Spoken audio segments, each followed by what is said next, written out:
teine tähtis asi, mida ma nüüd näitaksin ja on juba hoopis teisest puust asi, juhime tähelepanu.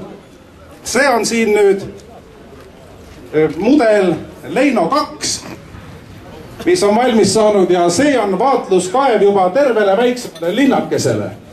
Siia mahub sisse umbes 70 inimest. Täna teeme selle proovi ära, kas on soovi? Esimene soovija saab tasuta, ülejäänud ka. Ja siia saab rahulikult, see on selline toorik alles, siia tulevad aknad, üks aken, keskelt üks aken ja siia taha ka.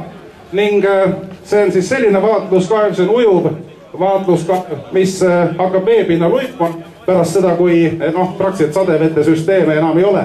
Ja Tallinna linn on juba tellinud neid üle 800 tüki.